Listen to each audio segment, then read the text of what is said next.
If you're just now buying silver with spot around $72 an ounce, you're walking into the most dangerous part of the cycle, and nobody's warning you. Silver is up well over 100% this year. The gold to silver ratio has crashed down into the high 50s, and we just printed all-time highs. I'm still a silver bull. I still own a deep stack. But if you're a new stacker buying here without understanding the risks, you are setting yourself up for a nasty wake-up call. Today, I'm breaking down the 9 biggest risks of buying silver right now, using real numbers, real history, and my own strategy, so you can stack with your eyes open, not your fingers crossed. I am Turbo, and this is Turbo Stacking, where we stack with purpose. Let's roll. Welcome back to Turbo Stacking. If you're new here, I'm a long-term precious metal stacker with a deep silver stack, mostly numismatic and semi-numismatics, that I'm planning to hold for 20 years or more. I also have a more flexible stack that I intend to convert into gold over time and eventually into land and a retirement supplement. So I'm not anti-silver at all. I'm pro-informed stacker. Before we go any further, disclaimer, this video is for education and entertainment only. It's not financial advice. Always do your own research and make decisions that fit your situation and risk tolerance. And a quick shout out to the Turbo Stacking community, subscribers and channel members. You're the reason I can make honest, no hype content like this. Special shout out to Sober Stacker 71 for dropping over 30 comments this month. You're keeping the conversation sharp. And for those of you guys who are not subscribed to Sober Stacker's channel, you have to check it out. He's got a very unique angle. He's a great guy, and I consider him a friend. And if you're new, hit subscribe so you don't miss weekly straight talk stacking videos. Right now, silver is trading around the low 70s per ounce in US dollars, roughly $72. That is all-time high territory. Why does this matter for you as a new stacker? Because when you buy after a giant move, and after a big ratio compression, your downside risk over the next 6 to 18 months is way higher than it was for people who bought before the run. If you want a deeper dive on what a crashing ratio means, make sure you watch my gold to silver ratio crash, why that's good for silver stackers video next. I'll link it at the end and down in the description. Let's talk about the 9 big risks for new silver stackers. I'm going to group these into 3 buckets: market risks, product risks, and strategy risks. Let's start with market risks. Buying after a massive run-up. When an asset doubles or more in a year, pullbacks are normal. For silver, a normal pullback could be 20 to 40%. If you buy your very first ounces around $72 and silver pulls back to $55, that's about a 24% drawdown right out the gate, without even talking about premiums. How I handle it? I accept that short-term price is noise. My deep stack has a 20-year horizon. I don't buy huge chunks right after a spike. I scale in and keep dry powder. Then you also have volatility, shock, and emotional selling. Silver is known for 5 to 10% moves in days. That's just Tuesday in Silverland. New stackers see that and think, I messed up. I bought at the top. And then they sell at the absolute worst possible time. How I handle it? I size positions so that a 20 to 30% drop doesn't change my life. If that kind of swing would ruin your sleep, your position is too big. And then you have ratio risks, or silver outrunning gold. With the silver ratio compressing from around 105 to 1 to the high 50s, silver has already done a lot of the heavy lifting. Could the ratio go lower? Well, sure. But each step lower tends to be harder and riskier. I realize that we're in a brand new market and things are new and changing and it's a brand new horizon, but I'm already thinking about converting some more silver to gold on a favorable ratio move, maybe down to 50.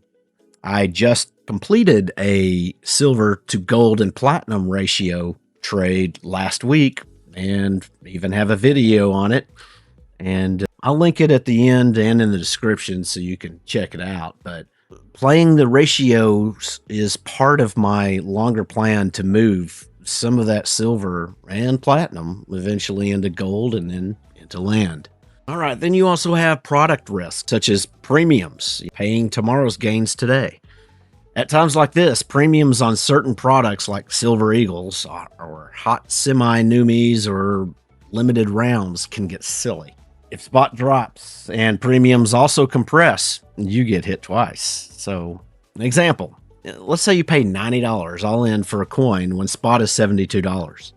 If spot drops to $55 and premiums normalize, you might find that same coin selling for $65. My approach is my deep semi-numi stack is truly long-term. For new stackers, I suggest focusing on low premium bullion until you really understand the game. Your rounds, your bars, your anything low premium.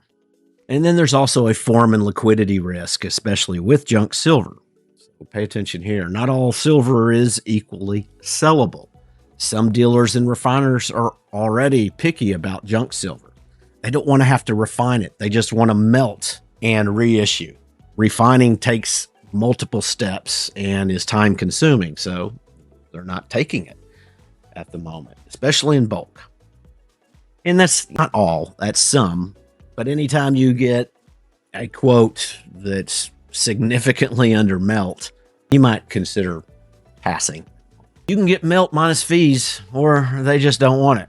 Personally, I hold junk silver intentionally as a barter bucket, or a couple $100 face value. I don't expect top dollar. I expect flexibility in small transactions.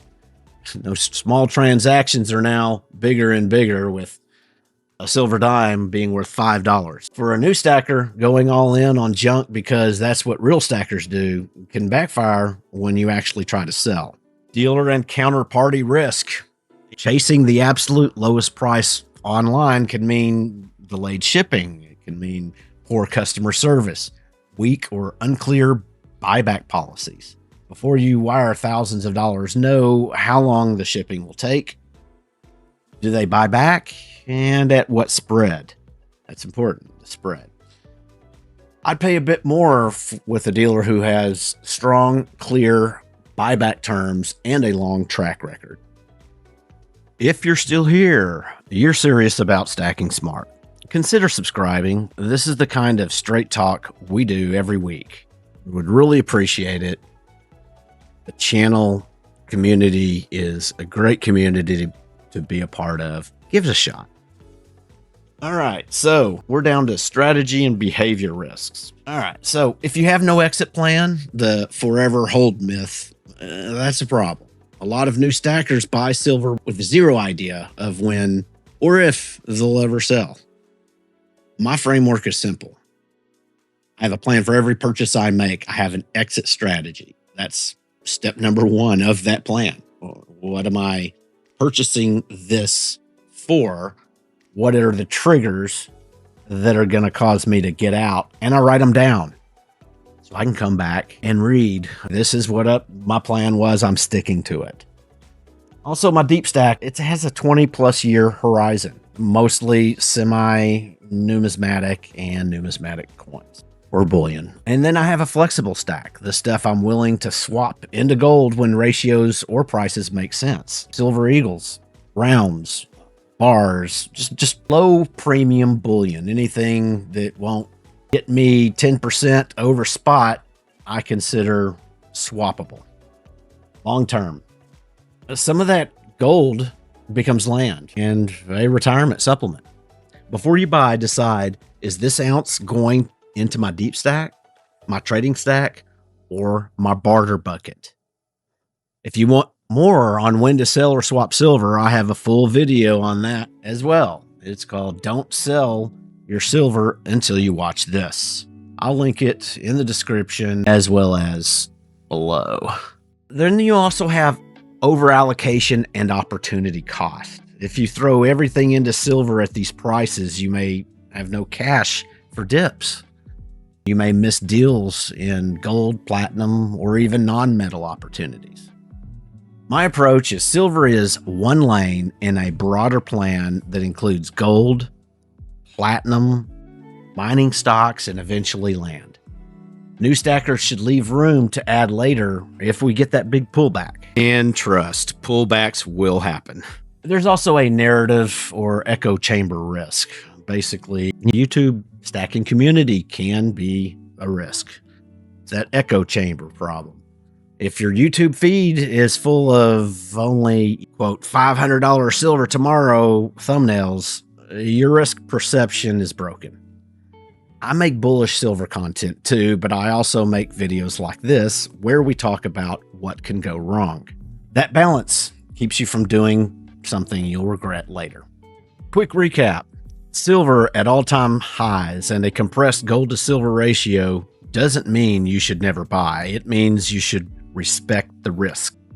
You've seen the market risks, the product risks, and the strategy risks, and how I personally navigate them with my 20-year deep stack, my conversion plan into gold, and ultimately into land. If this helped you, hit like, subscribe, and then watch this next video, my video on why you shouldn't sell your silver until you understand the exit risks. I'll put it right here on the screen and in the description below. And remember, this is not financial advice. Always do your own research and make decisions that fit your situation and your risk tolerance.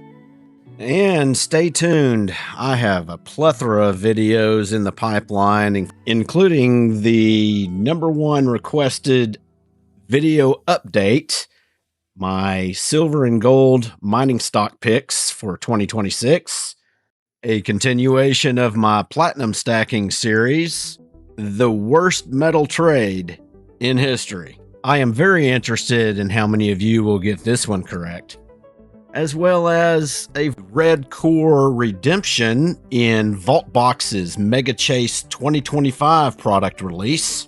This is something that's never happened to me before, so it's a big one. Stick around. We've got a lot of content in 2026. All the glory goes to God, and may God bless you all. As you were, stack with purpose, turbo out.